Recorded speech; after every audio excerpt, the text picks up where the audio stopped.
Naku po, Beyonce proud pa ito na ipinagmalaki kay Kalingap Rab. Ano kaya itong pinagmalaki ni Beyonce? Ito ang pag-uusapan natin maya-maya lamang. Pakiusap patapusin ang video para malaman ang nilalaman nito at kung bago ka pa lang sa aking munting YouTube channel paki-subscribe para lagi kang updated sa video ng mga kalingap. Isang mapagpalang araw sa inyong lahat mga ka-viewers at mga ka-EDSI. Dito nga mga ka-viewers ay napansin ni Kalingap Rab ang suot na singsing ni Beyonce na para bang nagpakasal na ito. Dahil napansin nila na pareho sila ng suot ni Edo ng singsing.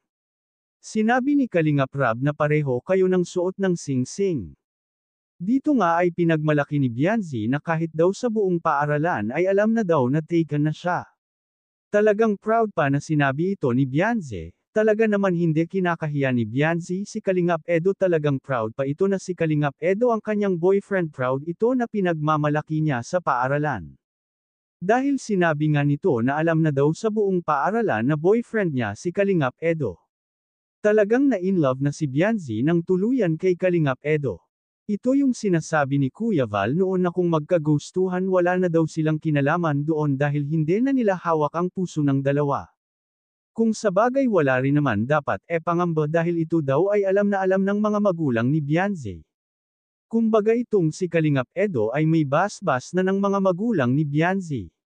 Dahil nga itong si Beyonce ay hindi daw ito naglilihim sa kanila, lahat daw ay talagang sinasabi nito.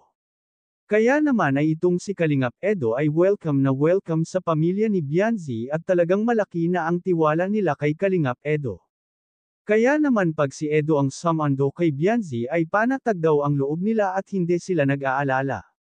Dahil ito palang si Edo ay super close sa mama ni Beyonce. Talagang kay Kalingap Edo lang sila nagtitiwala ng todo.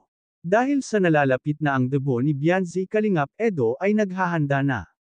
Dahil usap-usapan na itong si Kalingap Edo ay pinaghahandaan na daw ang ibibigay na surpresa para kay Beyonce.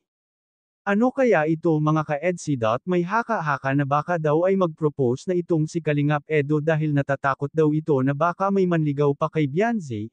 Nasa kay Beyonce naman kung magpapaligaw pa siya dahil kung talagang in love si Beyonce kay Kalingap Edo hindi na ito titingin sa iba, pero para sa akin hindi naman ganun si Beyonce, sa tingin ko naman ay matino itong babae at hindi nito lalakoan si Kalingap Edo. Hanggang dito na lang muna ang update ko mga ka-viewers, sana lagi kayong mag-iingat at huwag natin kalimutan suportahan ang ama ng Kalingap na si Val Santos Matubang at ang kanyang anak na si Kalingap Rab at ang munting channel kong ito.